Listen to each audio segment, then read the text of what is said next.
Salut la team, c'est Coach Chara, votre préparateur technique individuel football, créateur de la méthode Technique Fin Football.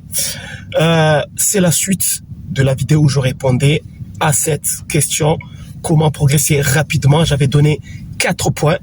Ici, je vais m'attarder un peu plus sur le point numéro 1 et 2, en 3 minutes seulement.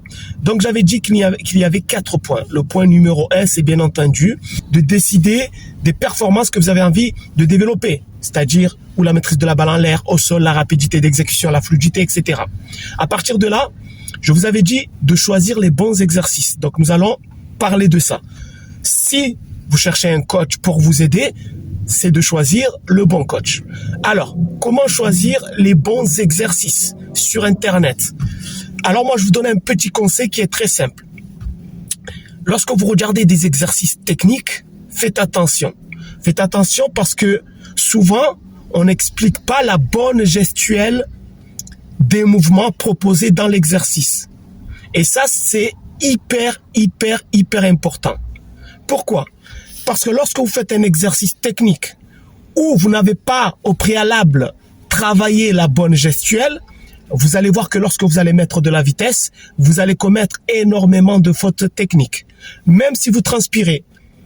Donc au final, au lieu de travailler vraiment la bonne technique plus la vitesse, vous allez seulement travailler le cardio.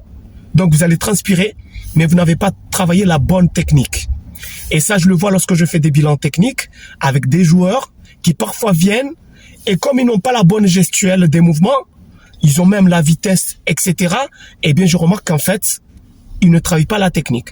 La technique se travaille lorsque, au début, avant de mettre de la vitesse, vous travaillez d'abord la bonne gestuelle des mouvements.